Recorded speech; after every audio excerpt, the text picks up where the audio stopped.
Sean bienvenidos, mis queridos amigos y hermanos, a la reflexión bíblica de hoy. Como siempre, la intención es disfrutar de la palabra del Señor mientras somos edificados, ¿no? Y somos preparados para el encuentro con Cristo, que está muy pronto para regresar. Como siempre, vamos a pedirle al Señor que nos dé su bendición para el estudio de este día. Oramos. Bondadoso Padre que estás en el cielo, muchas gracias por la vida. Gracias, Dios, por todas las bendiciones que acompañan a esta bendición de la vida. Y damos gracias por tu palabra y por la esperanza que podemos encontrar en ella, porque ciertamente es una esperanza segura. Ahora, al estudiar, Señor, esta palabra bendita, por favor, tu Espíritu nos conceda sabiduría y gracia. En el nombre de Jesús. Amén. Nuestro tema de hoy se llama la feroz batalla de todos los días. Y como hemos comentado anteriormente, nos encontramos en un conflicto, en medio de un conflicto que comenzó en el cielo, pero que no se quedó allá, sino que también nos alcanzó a nosotros aquí en la tierra. Y claro, es un conflicto que ya lleva alrededor de 6,000 años y que sabemos, por lo que la palabra de Dios dice, que va a concluir muy pronto. No sabemos el día exacto en que va a terminar, pero sí sabemos por las señales y por todo lo que ocurre alrededor del mundo que sí va a terminar muy pronto. Las últimas batallas de este conflicto, según la palabra del Señor, de este conflicto de los siglos, son las batallas de Armagedón y la batalla de Og y Magog. Mientras llegamos a ellas, el conflicto mayormente, no exclusivamente, pero sí mayormente, está confinado al interior de nuestra mente. Sí, es al interior de nuestra cabeza. Y el conflicto es por quién domina nuestra cabeza, quién domina nuestra mente, quién domina nuestras decisiones. Porque quien domina nuestra cabeza domina el resto del cuerpo, porque es precisamente la cabeza, por decirlo de alguna manera, la capital. De hecho, capital y viene de caput, ¿no?, que es cabeza. En los capítulos 7 y 8 del libro de Romanos encontramos esa pelea, ese contienda que se lleva a cabo al interior, a nuestro interior, y que se lleva a cabo todos los días. Es un asunto diario, ¿verdad? Y claro, en los capítulos 7 y 8 de Romanos, ahí está gráficamente descrita. Y es muy fácil, si uno se apresura en la lectura de los capítulos 7 y 8 de Romanos, uno quedar con una impresión falsa de cuál es el conflicto que ahí se aborda, ¿verdad? Y claro, muchos han llegado a pensar que el conflicto que se describe en Romanos 7 y 8 es un conflicto es un conflicto de nuestra naturaleza y que el pecado es invencible, que no se puede vencer. Esa es la impresión con que muchos quedan o han quedado o están al estudiar el capítulo 7 de Romanos, ¿verdad? Entonces, que el pecado es invencible, llegan a pensar que el pecado es invencible y que el problema es la ley de Dios. Muchos quedan con eso. Sin embargo, el estudio, como dije antes, sin prisa, el estudio cuidadoso de Romanos, en su capítulo 7 y 8, muestra que el conflicto real es un conflicto entre lo que el apóstol Pablo le llama carne y el espíritu. Ese es el conflicto. Conflicto entre la carne y el espíritu. Entonces, para seguir adelante necesitamos nosotros entender qué significa la palabra carne en la Biblia. ¿Qué significa la palabra carne? Y claro, en la Biblia los símbolos no tienen un significado único, sino que dependen del contexto en el cual se encuentran ubicados, ¿verdad? Y es precisamente lo que ocurre con la palabra carne, con el término carne. Y prácticamente, por lo menos, tiene 3 significados distintos. El primero, que es el más obvio, es la carne literal, ¿no? El músculo se refiere al músculo de un animal o de una persona, ¿no? Por ejemplo, cuando habla que la carne del sacrificio de los corderos no debería de ser asada, por ejemplo, ¿no? Está hablando de carne literal. Entonces ese es el primer significado. El segundo significado es carne es la condición humana, ¿no? Por ejemplo, en 1 de Timoteo, el capítulo 3 y el verso 16, un texto maravilloso, dice, indiscutiblemente, dice, grande es el misterio de la piedad.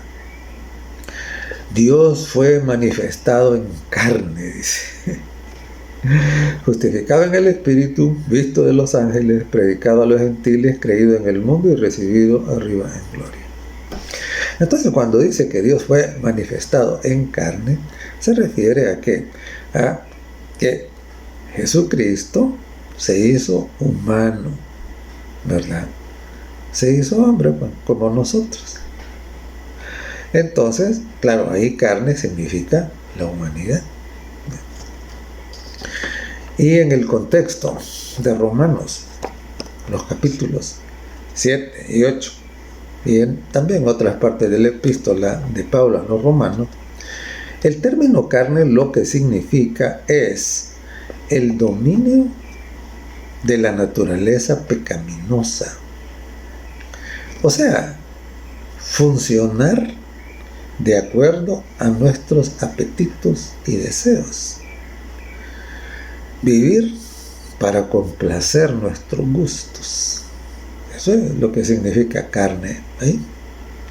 ¿Verdad? Entonces, recuerde, el primer significado, el significado obvio de la palabra carne es carne. Carne literal, músculo. El segundo significado es ser humano, ¿verdad? Dice, indiscutiblemente grande es el misterio de la piedad. Dios fue manifestado en carne, Jesucristo se hizo hombre. Y el tercer significado es precisamente nuestra naturaleza carnal, valga la redundancia, ¿no? Nuestra naturaleza pecaminosa, ¿verdad? Nuestros gustos, nuestros apetitos, ¿verdad? Que claman para ser complacidos. Y entonces, Romanos 7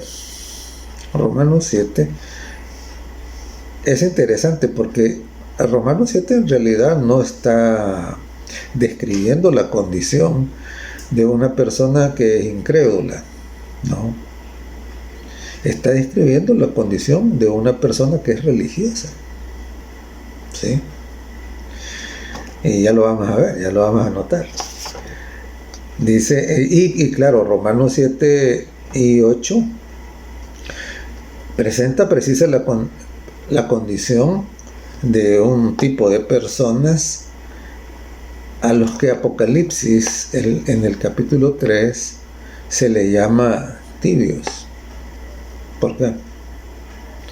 ¿Verdad? Es un tipo de personas, ya dije que no es que sean personas que no tienen nada que ver con la religión, no, al contrario, son religiosos, ¿verdad? Apocalipsis, como dije, le llama tibios, ¿no? Porque conociendo la verdad,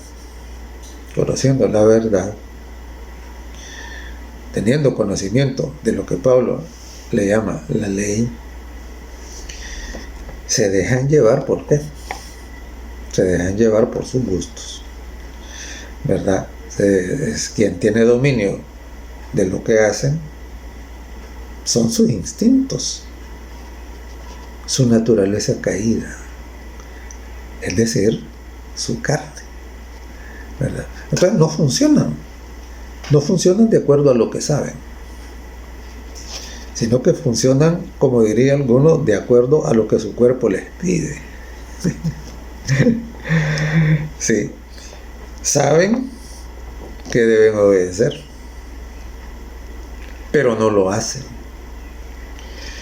porque, como dice el apóstol Pablo, en el estado actual en que se encuentran, no pueden hacerlo. Oiga, lo que dice el apóstol Pablo en Romanos, del capítulo 8 y el verso 7, dice: por cuanto los designios de la carne son enemistad contra Dios, porque no se sujetan a la ley de Dios, ni tampoco pueden. No pueden, es imposible, no pueden hacerlo, ¿verdad? Entonces, aquí es donde viene y muchos se confunden, ¿no? Porque dicen, ya ven, es imposible obedecer. No, señor, aquí no es eso lo que dice. Aquí dice que aquellos que son gobernados por los designios de la carne. De eso está hablando. Aquí no está diciendo que es imposible obedecer, ¿no? Está diciendo que es imposible obedecer para aquellos que son gobernados por los designios de la carne. Para eso sí es imposible. Porque Pablo dice que aunque quieran obedecer, no pueden, dice. No pueden. ¿Por qué? Porque quien pesa, quien manda en su ser, en su mente o en su corazón, si usted quiere decirlo de esa manera, no es Dios, es su carne, es su naturaleza caída, son sus instintos.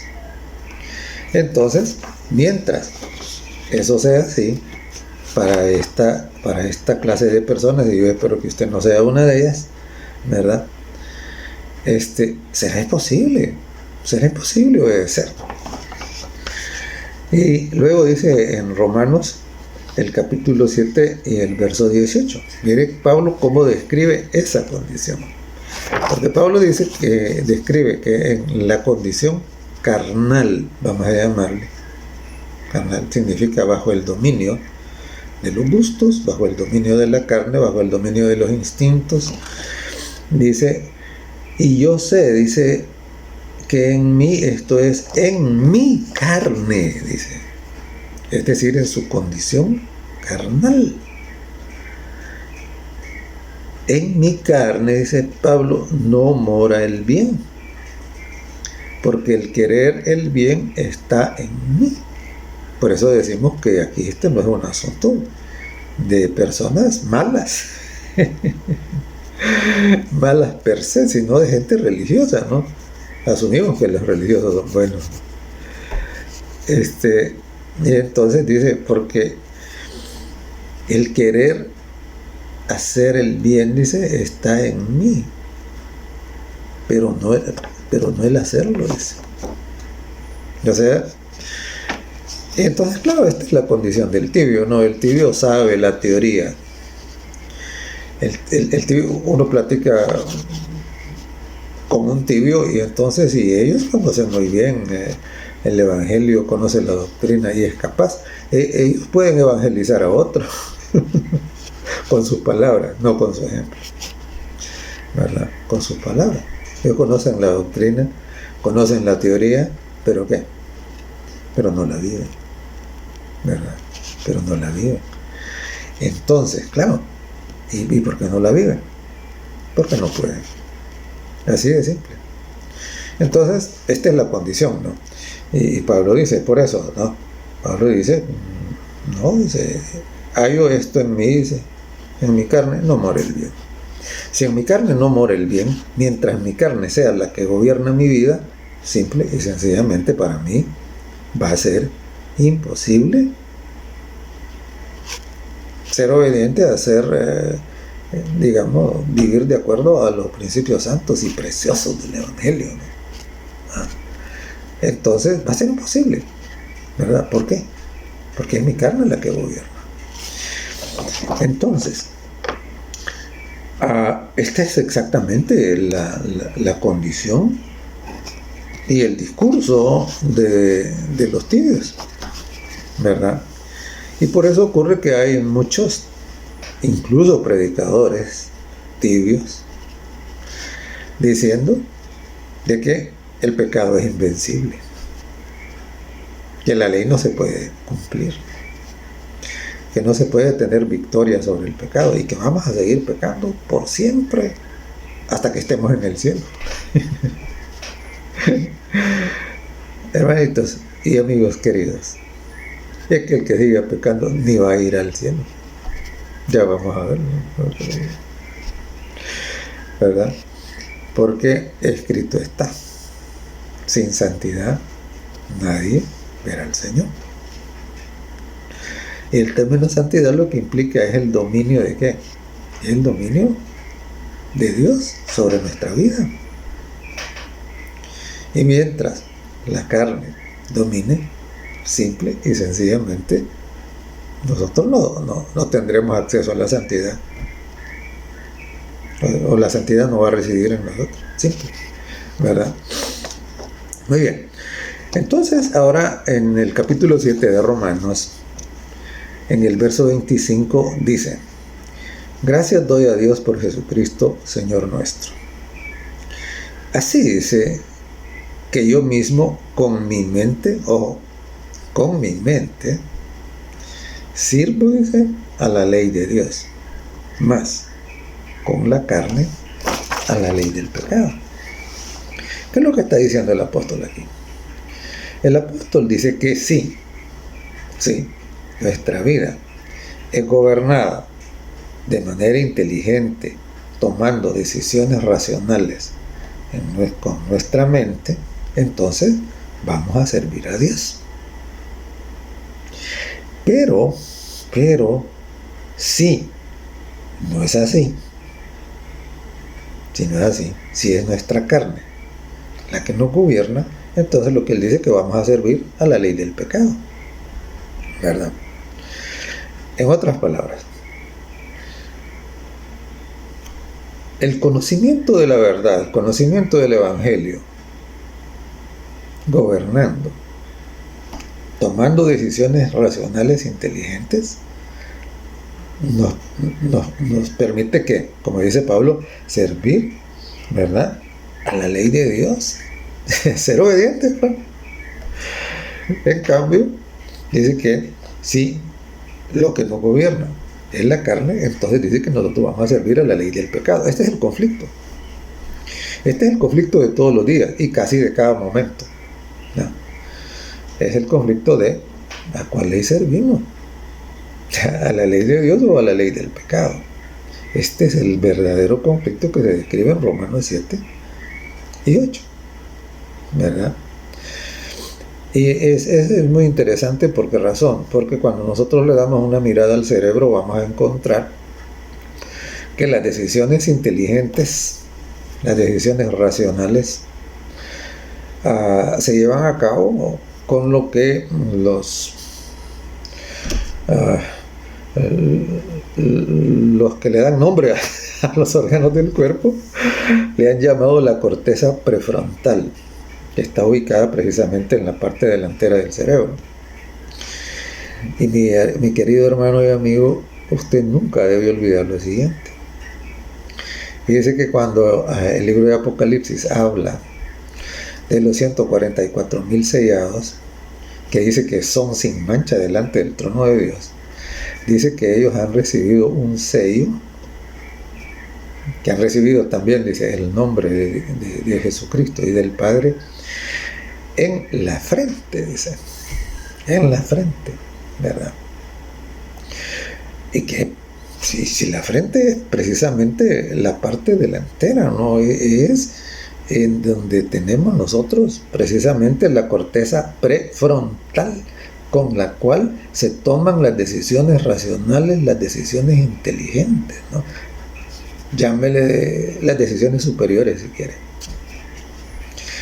Y entonces, por supuesto, tenemos luego el asiento, digamos, orgánico, ¿de qué? De lo que le estamos llamando la carne, ¿no? De los instintos, ¿verdad? Y de las funciones automáticas del cuerpo, que son el tronco encefálico y el hipotálamo, donde reside el sistema límbico. Entonces, claro, ¿qué podríamos decir, no? Que la otra parte gobierna, que pues, ahí es donde reside prácticamente la carne, ¿no?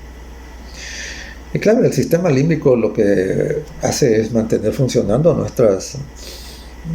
el funcionamiento automático del cuerpo, ¿verdad?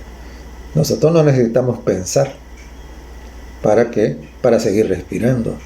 No necesitamos pensar para que nuestro corazón siga latiendo, etcétera, ¿no? Entonces eso es gobernado ahí, es decir, digamos que eso ocurre de manera automática, ¿verdad?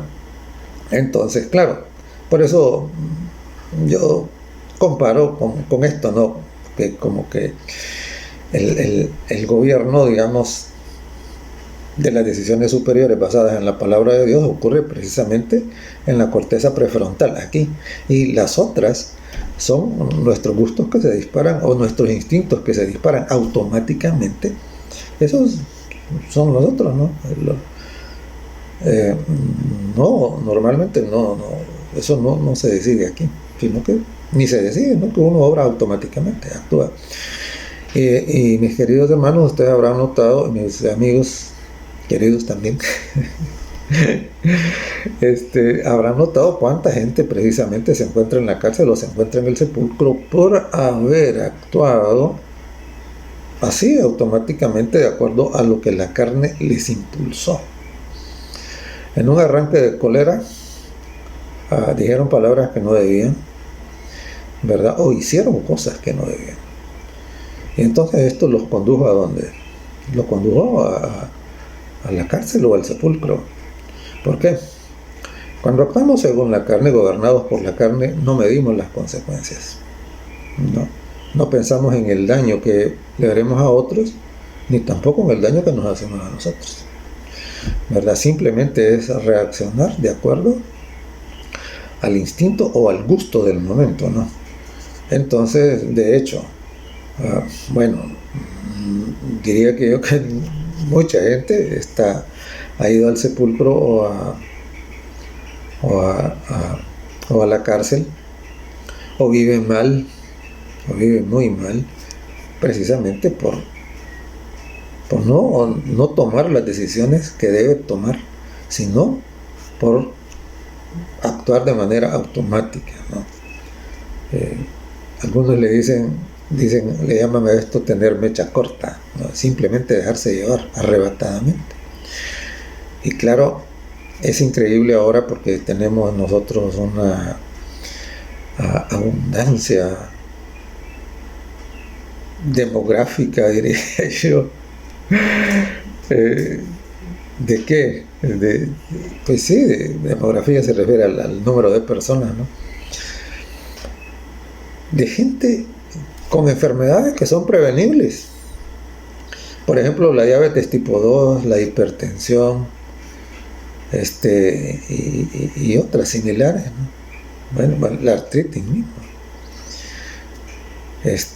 Claro, no todas las formas de artritis, ¿no? pero sí hay algunas formas de artritis que vienen por la acumulación de cristales de ácido úrico y cosas similares, que son prevenibles, que son el resultado ¿de qué? De complacer apetitos insanos. Mire, es increíble cuánta gente ya de edad madura experimenta unas fracturas de las cuales no se recupera, y en muchos casos son llevados a ¿dónde? Hasta la muerte, como dije antes, ¿no? ¿Por qué? Por satisfacer su gusto de ingerir estas bebidas embotelladas que por tener alto contenido de acidez obligan al cuerpo a ceder el calcio que está en los huesos y dejan los huesos porosos. Y entonces, claro, un hueso poroso no resiste una caída, no resiste un golpe. Y entonces llegan a ese estado simple y sencillamente por satisfacer los deseos de la carne, por ser gobernados por la carne, por la naturaleza caída, por sus apetitos, por sus gustos. Entonces,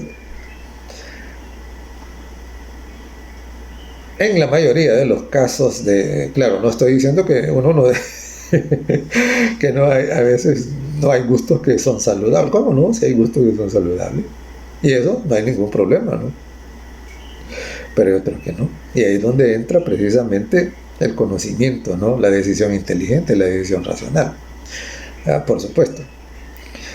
A mí me encanta, mi fruta favorita son los mangos. Y claro,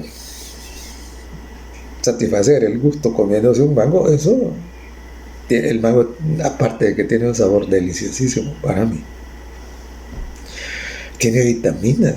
Entonces, el color amarillito de la fruta es vitamina A y el acidito es vitamina C, y tiene muchas otras cosas que son benéficas, ¿no? Entonces, claro, eso está bien.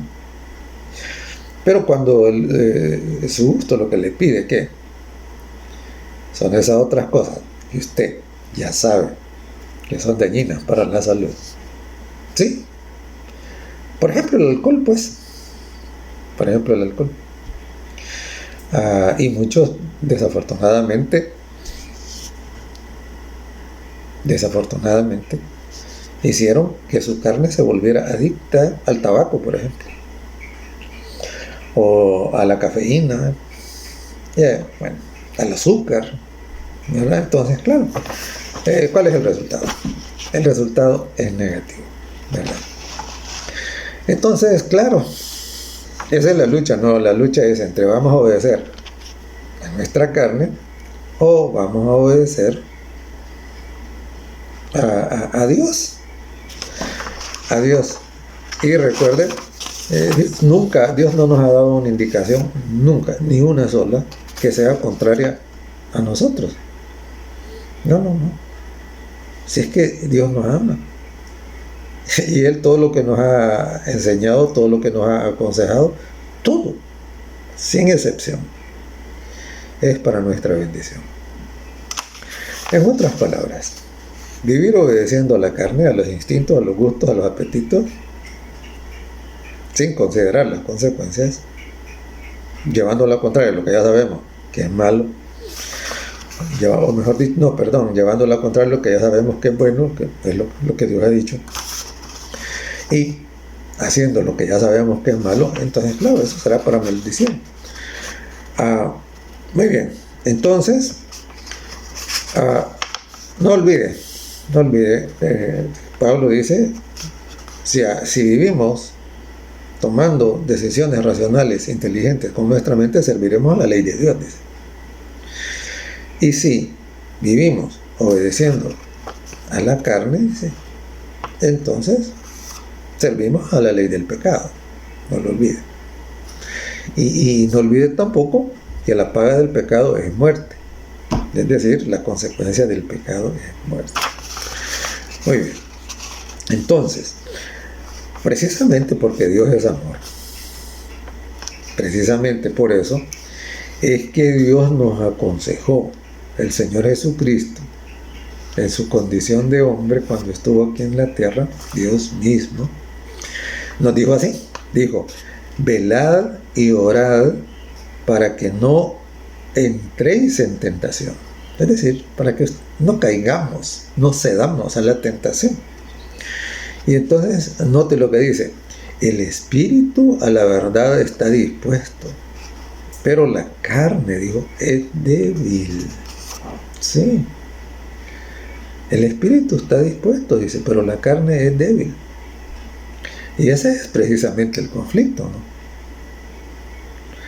Actuar o bien por lo que nos dice el espíritu, o bien por lo que la carne débil nos pide, nos exige, ¿verdad? Sí. Es increíble, escucho muy seguido que hay personas que dicen, ay, yo no puedo vivir sin el café, dicen. Es su carne, ¿no?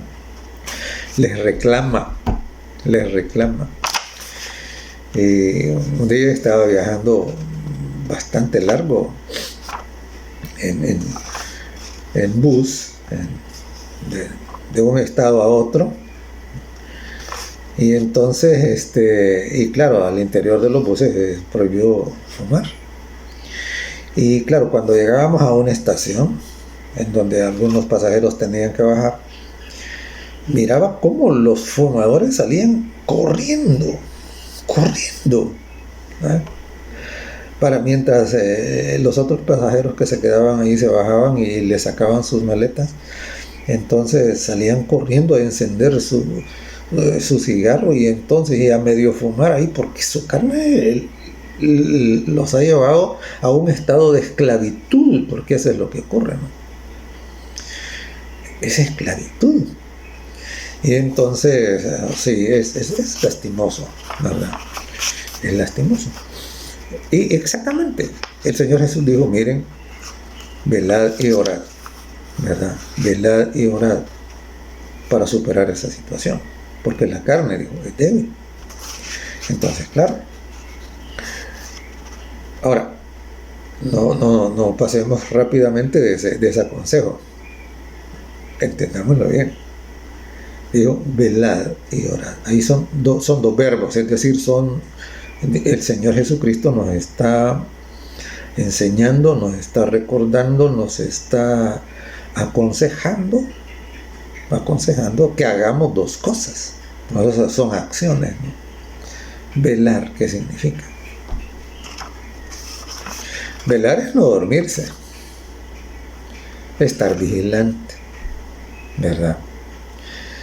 Es decir, estar alerta, enfocados. ¿En qué? Enfocados en mantener presente lo que es la voluntad de Dios. Porque por favor, no olvide que la voluntad de Dios es lo mejor para su vida. Porque si es la voluntad de Dios, si eso es para que usted sea bendecido. Esto es, no lo olvide. Por eso no se desenfoque, no se duerma. Manténgase vigilante y entonces ante cualquier cosa, ante cualquier situación, no importa la que sea, entonces usted no se duerma. Esté vigilante. Y pregúntese, ¿pero y esto? ¿Será armónico con la voluntad de Dios? ¿Está de acuerdo con la voluntad de Dios?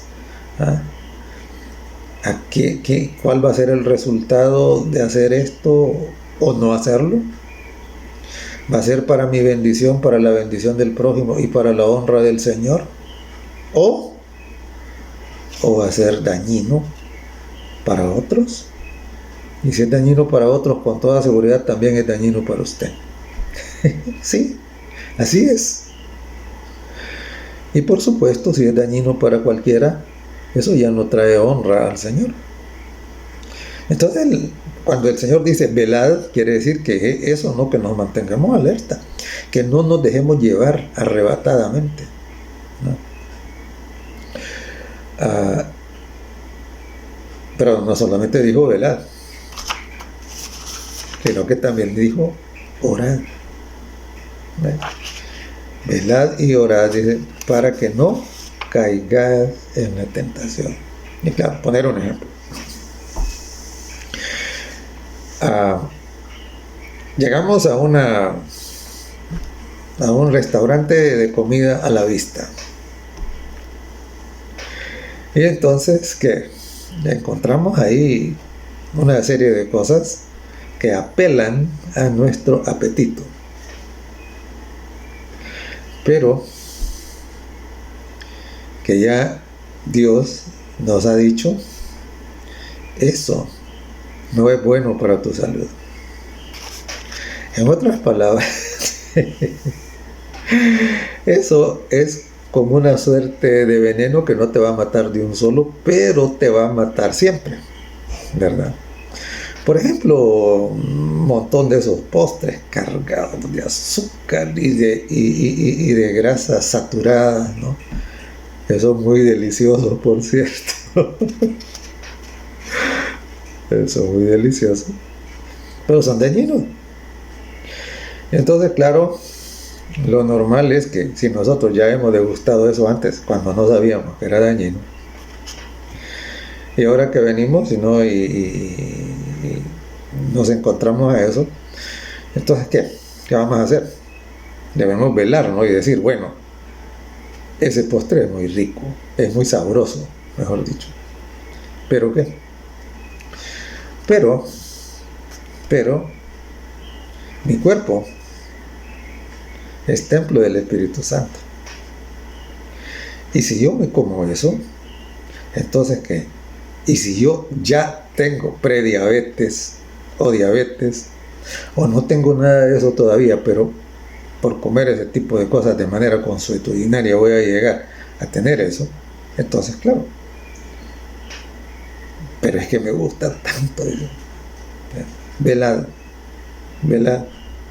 no se duerma, no se deje llevar. Y el siguiente paso es que, entonces claro, es precisamente en ese tipo de situaciones donde vemos bien gráfico, ¿no?, el conflicto entre la carne y el espíritu. Y entonces, claro, si la carne es débil, entonces simple y sencillamente va a tomar el postre, va a tomar el cerdo, va a tomar lo que Dios ha dicho que no se debe comer, pero que es agradable al paladar. A la carne le gusta eso. Entonces, pero por eso el Señor Jesucristo no solamente dijo velad, sino que dijo orad. Y ahí está el secreto. Ahí está el secreto, ¿verdad? Entonces, inmediatamente nosotros debemos decir, Señor, la carne es débil. Yo quisiera comer de eso. Pero concédeme la gracia para resistir. Dame el poder para decir no. Y es interesante. Después de que usted varias veces ha dicho no a esto, aunque la carne se lo pida, la siguiente vez le va a ser más fácil decir no. Claro, ese es el secreto. El secreto es velad y orad para no caer en tentación, ¿verdad? Eso es lo que el Señor Jesucristo nos dijo. Y ahora, pero es interesante porque velar, estar vigilante, eso es una acción de un centinela, digamos. En la Biblia a veces le llama atalaya, de un centinela. Y por supuesto el centinela está vigilante, no está dormido, y el centinela necesita el centinela necesita diferenciar entre el amigo y el enemigo. Necesita saber identificar al enemigo, ¿verdad?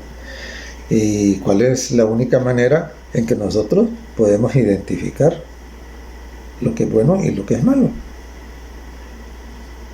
Mire, lo bueno y lo malo no se identifican de manera caprichosa. Hay un montón de gente que dice, yo creo que esto es bueno, yo no creo que eso sea malo. No, es que no es lo que usted cree. No, es lo que Dios dice. Es lo que Dios dice, porque Dios sabe más que usted y que mí y que todo el conjunto de seres humanos unidos, ¿no? Dios sabe más. Y entonces por eso es que es indispensable conocer la voluntad de Dios. Y no hay otra manera de conocer la voluntad de Dios sino por medio del estudio de su palabra. Por eso fíjese lo que está escrito en el Salmo 119:11.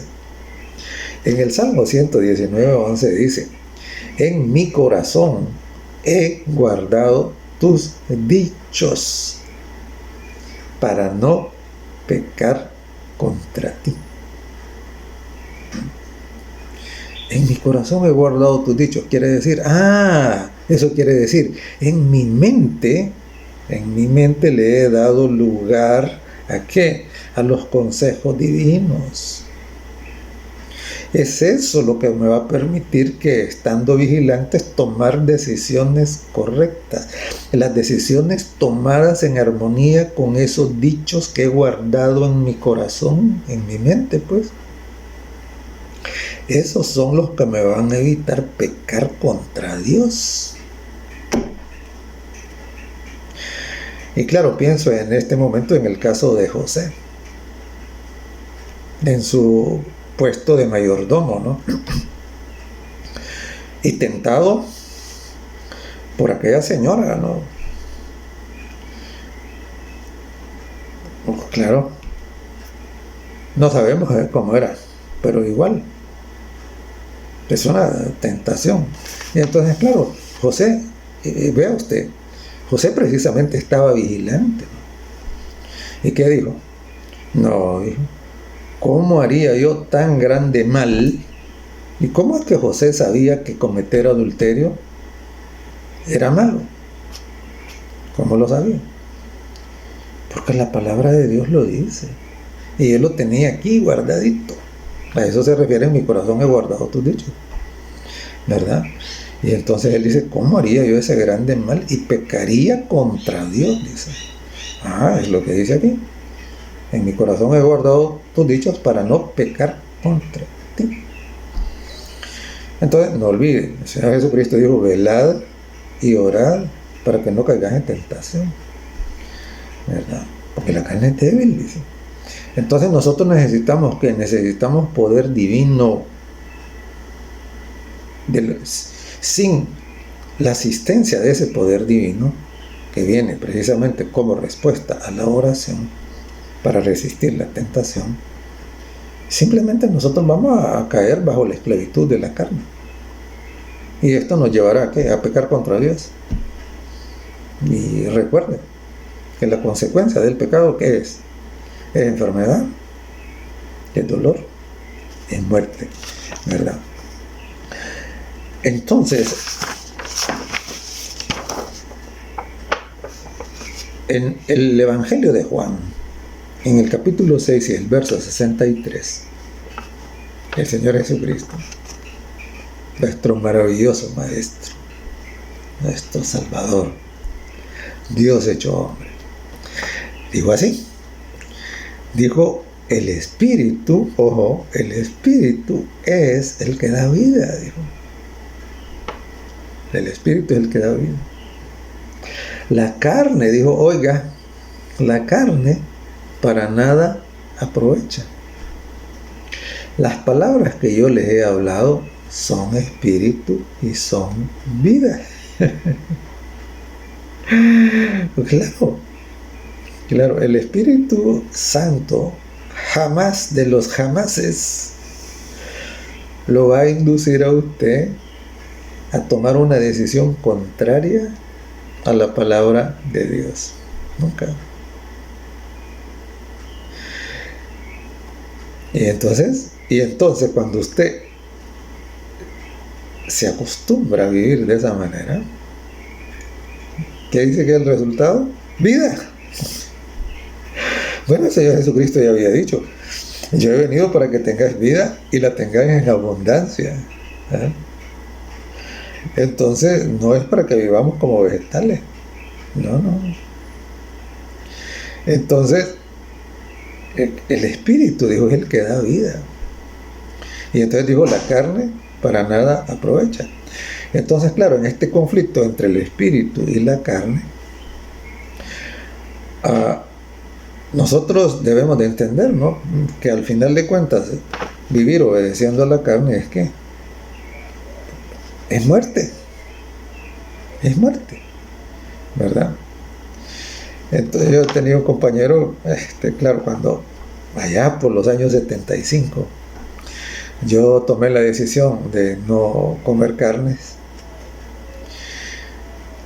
Y claro, tomé la decisión aún antes de llegar a conocer el Evangelio y de ser un adventista del séptimo día por la gracia del Señor, ¿no? Entonces tomé esa decisión. Tenía un compañero que él me decía, no, mira, fíjate que la carne, que lo otro, él andaba al cargo de eso de los movimientos místicos, que son vegetarianos, ¿no? Y entonces encontré razonables sus argumentos y yo dejé de comer carne. Y claro, estaba estudiando entonces en la Escuela de Agricultura y era, bueno, casi todos los días nos daban algún tipo de carne. Y claro, era bastante frecuente que en el desayuno nos dieran tocino, nos dieran jamón y cosas por el estilo, ¿no? Entonces yo, claro, habiendo tomado mi decisión, por supuesto, para mí era la decisión inteligente, ¿no?, dejar de comer ese tipo de carnes o esas carnes. Entonces, ya no las comía. Pero tenía otro compañero que cuando íbamos haciendo la cola para pasar donde nos daban la comida, para que nos sirvieran, entonces él me decía, pedila, me decía, y me la das a mí. Y me decía, porque yo me voy a morir, pero voy a morir feliz, me decía. Él estaba en la de satisfacer la carne. Y entonces yo le respondía, pero ¿y a vos quién te ha dicho que yo no soy feliz no comiéndola? Pues por supuesto, ¿no? Mire, algunos piensan que si no satisfacen a la carne, no van a ser felices. Entonces, no, yo le digo no. Claro, de momento, claro, usted va a quedar con ganas de aquello, ¿no? Pero lo va a superar. Lo va a superar, Dios lo va a cambiar. Le va a transformar los gustos, ¿verdad? Es un milagro. Pero ocurre, ¿verdad? Entonces, recuerde lo que dijo el Señor Jesús. El espíritu es el que da vida. La carne para nada aprovecha. Las palabras, digo, que yo he hablado son espíritu y son vida. Entonces, para tener victoria en este conflicto, lo primero es, pues sí, hay tres cosas, ¿no? Uno es el estudio de la palabra. Porque el Señor Jesús dijo, las palabras que yo he hablado son espíritu y son vida. Uno es el estudio de la palabra. Dos es mantenerse alerta, no dejarse llevar, no dormirse. Y tres es orar, ¿verdad? Es decirle, cuando usted se encuentra en esa situación en donde la carne le exige, ¿no? Usted diga, Señor, mira, yo reconozco mi debilidad, necesito tu gracia, tu fortaleza, dame, por favor, el poder que prometiste. Porque el Señor dijo, y recibiréis poder cuando haya venido sobre vosotros el Espíritu Santo. Entonces, clamar. Y Dios va a responder. Él lo ha prometido, ¿verdad? Él le va a dar victoria sobre la tentación. Y si usted vence la tentación, ya no cae en pecado. Es la victoria sobre el pecado, ¿no? En Gálatas, el capítulo 5, y los versos 16 y 17, leemos. Digo pues, andad en el Espíritu, y no satisfagáis los deseos de la carne. Porque el deseo de la carne es contra el Espíritu, y el del espíritu es contra la carne. Y estos se oponen entre sí, para que no hagáis lo que quisierais. Entonces está claro. El consejo de Dios es andar en el espíritu y no satisfagáis los deseos de la carne. Entonces usted podría preguntarme, ¿no? ¿Pero qué es andar en el espíritu?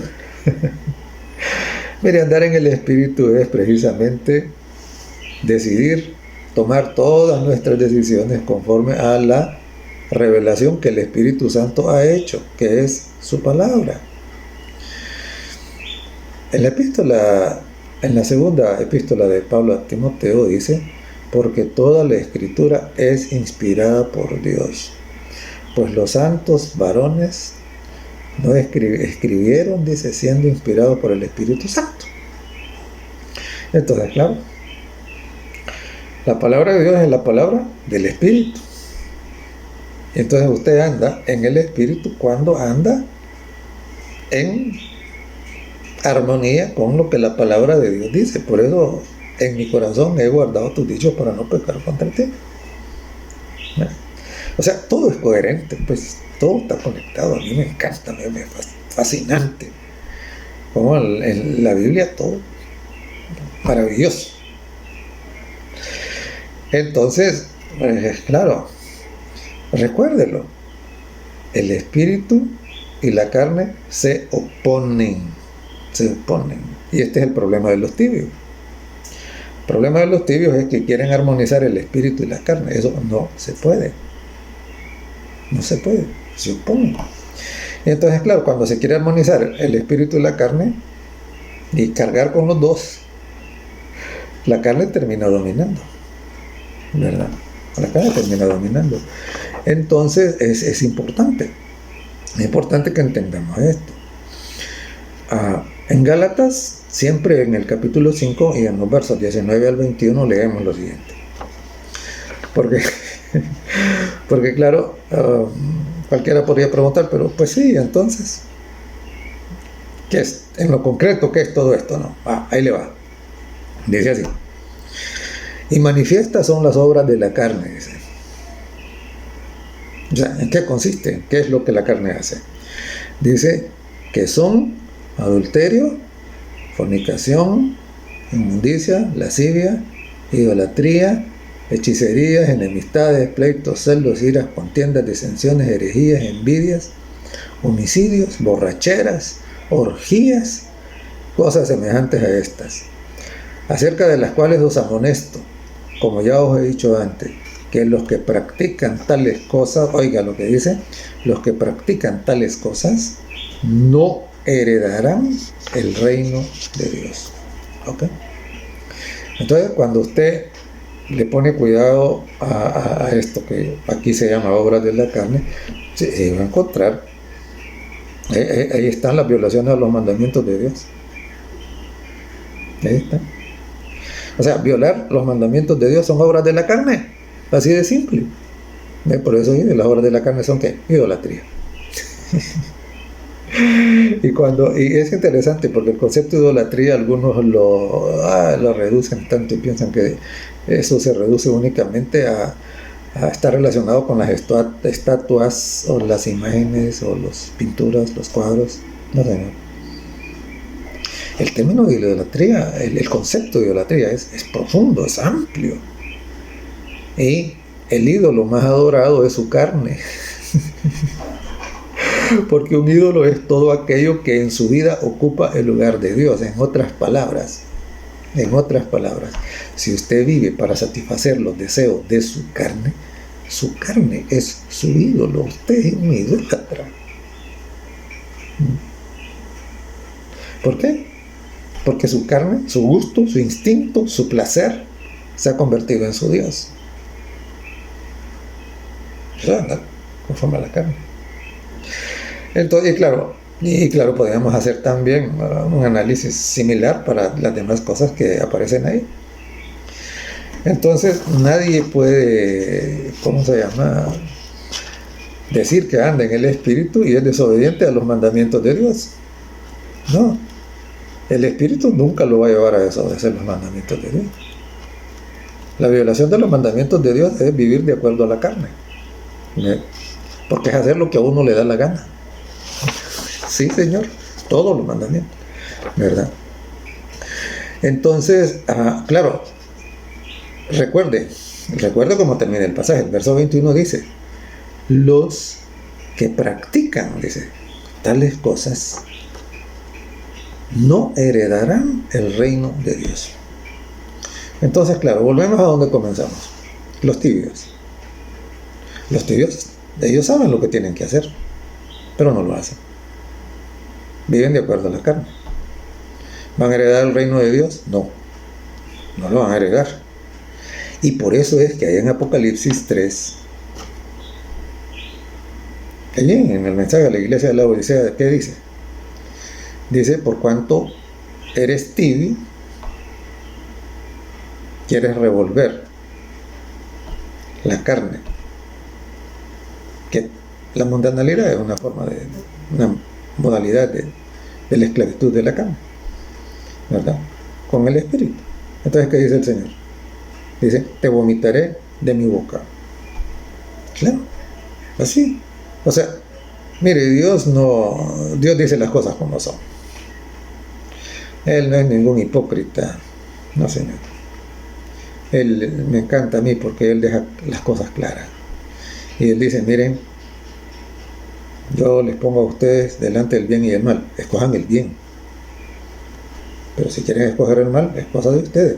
Pero eso sí, sepan lo que han escogido.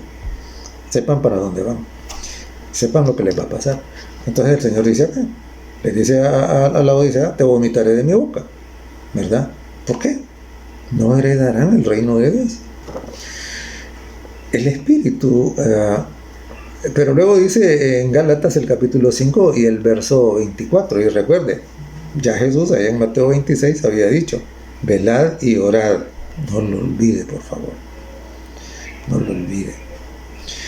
Y entonces, aquí en Gálatas el capítulo 5 y el verso 24 dice, oiga lo que dice.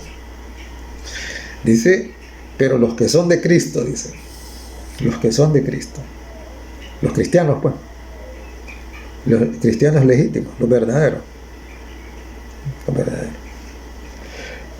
los que son de Cristo, dice, han crucificado su carne. Dice: con sus pasiones y deseos.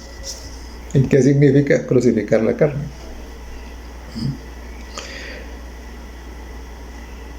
Quiere decir que ya la carne no los manda. El que está crucificado ya no puede hacer nada, ya no tiene el control, ya no tiene el dominio. La carne, usted una vez la crucifica, la desactiva, ¿verdad?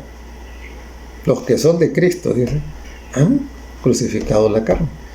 Crucificar era para que la gente se muriera. Entonces, y claro, cuando el apóstol Pablo dice también en Gálatas 2:20, con Cristo estoy juntamente crucificado, y dice: y ya no vivo yo, dice. ¿Y a qué se refiere? Se refiere a que ya no es su carne la que lo manda, ¿no? Ya no es un esclavo de sus gustos. Ya no vive para la satisfacción de sus placeres perversos y egoístas, porque hay placeres que son sanos. Por ejemplo, compartir el evangelio con las personas y que ellas lo reciban, eso es fantástico, es un gran placer hacerlo, ¿no? Y entonces, pero los verdaderos cristianos, los legítimos, como dicen algunos, los de marca, ¿verdad? Esos han crucificado, dice, la carne con sus hechos, ¿verdad? Entonces, claro, los que no han crucificado la carne, entonces esos no cualifican como cristianos legítimos. No. Así es de que claro, ¿verdad? El Espíritu Santo es el que capacita para crucificar la carne, para tener victoria. Y claro, alguien puede conocer la doctrina, puede explicar las profecías, puede tener un entendimiento teórico de toda la teología sistemática que se llama, ¿no? Puede tener entendimiento de todo eso. Así es. Pero no crucificar la carne, ¿verdad? Entonces, ¿eso qué quiere decir? Quiere decir que no ha nacido de nuevo. Y bueno, este era el caso de Nicodemo, ¿no? Por palabras de Jesucristo sabemos que Nicodemo era maestro de Israel. Y nosotros debemos de entender que para ser maestro de Israel había que conocer muy bien la Torá, había que conocer muy bien los profetas y los salmos. Había que conocer muy bien la Biblia de su tiempo, ¿no? Para ser maestro de Israel. Y entonces, claro, pero Nicodemo tenía la teoría, pero él no había nacido de nuevo. Y entonces cuando llega a conversar con Jesús, nuestro maestro, precioso, ¿no? Con nuestro Dios en persona, nuestro Dios hecho hombre. Lindo nuestro Señor. Cuando llega a hablar con él, entonces, y llega a querer hablar cuestiones de teología, el Señor le dice, Nicodemo, ese no es tu problema. Le dice, vos ya lo sabés. Lo que a vos te falta es nacer de nuevo, le dice. Y ese es el problema de los tibios, que conocen la teoría, conocen la doctrina, ¿verdad? Pero no han nacido de nuevo, siguen siendo carnales, ¿verdad? Todavía son esclavos de ¿qué? Son esclavos de la carne. Ese es el problema. Y entonces, esto es lo que Pablo describe en Romanos, el capítulo 7, ¿no? Esto es el conflicto entre la carne y el espíritu. Y, como dije al inicio, este es un conflicto que se lleva a cabo todos los días en la vida de todas las personas. Mientras estamos aquí, este conflicto seguirá llevándose a cabo en la vida de cada uno de nosotros. Pero obtener la victoria es posible. El pecado se puede vencer. No, si funcionamos con nuestra carne, no se puede. Y mire, es triste, ¿por qué? Porque, mire, todo el que cree que el pecado no se puede vencer,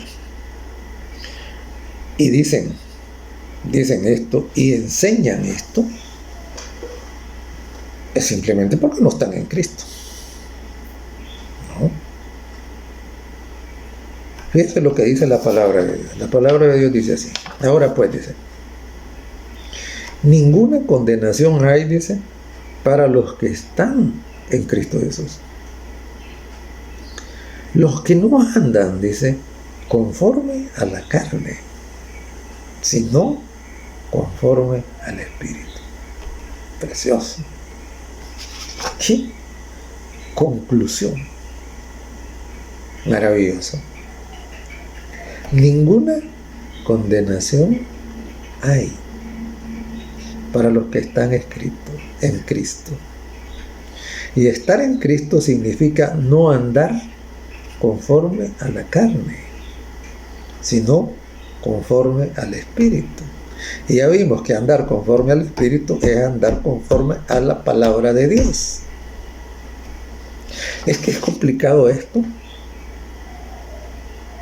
No es complicado, es fácil de entenderlo. Entonces, claro, los que enseñan que el pecado no se puede vencer, aunque ellos quieran,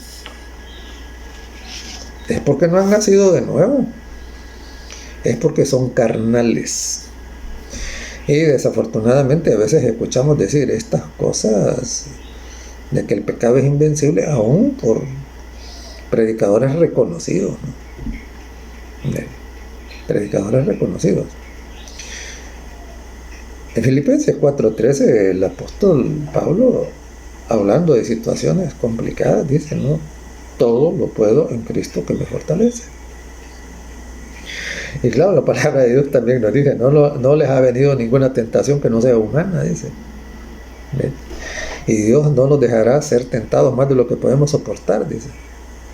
Entonces, claro, estos predicadores que dicen que el pecado es invencible, que vamos a seguir pecando mientras estemos aquí y que ya no vamos a pecar solo allá en el cielo, eso está totalmente antibíblico.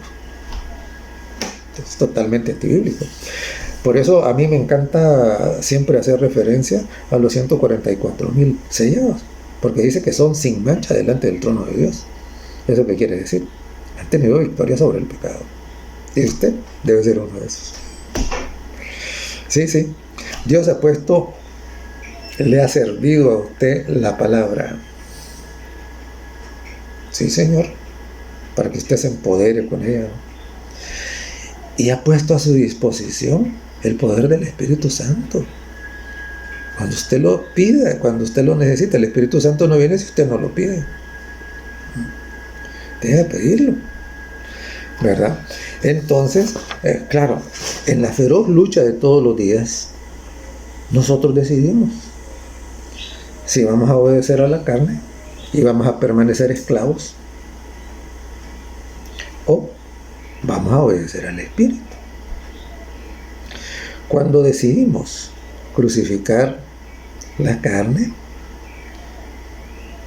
el Espíritu Santo nos otorga el poder para tener victoria. Pero recuerde, en esta batalla feroz que tenemos que enfrentar todos los días, quien decide lo que va a pasar es usted. Sí, Señor. Porque si usted decide permanecer del lado del Espíritu, va a tener victoria. Pero si usted cede para complacer a la carne, a su naturaleza caída, a su naturaleza pecaminosa, a sus instintos, y bueno, Santiago lo llama animales. Entonces, claro, simple y sencillamente, usted estará siendo derrotado y seguirá esclavizado. Entonces, claro, no lo olvide. Dice que los que viven según la carne no heredarán el reino de Dios. Así es. No heredarán. Y dice que ninguna condenación hay para los que están en Cristo Jesús, los que no andan conforme a la carne, sino conforme al Espíritu. Entonces, para terminar, la victoria no depende de nuestro poder. Nosotros no tenemos el poder suficiente para obtener la victoria sobre la tentación y el pecado. Por eso debemos velar y orar para obtener el poder y la gracia del Espíritu Santo. La victoria sobre el pecado es un milagro que ocurre por la presencia del Espíritu Santo en nuestra vida. Por eso nadie puede jactarse, nadie puede presumir de santidad, ¿verdad? Porque la salvación y la santidad son dones que recibimos por gracia de parte del Señor cuando nosotros alzamos nuestras manos para recibirlo. Son regalos de Dios. Pueden ser suyos, si usted los quiere. Es mi deseo para usted que sea bendecido viviendo conforme al Espíritu.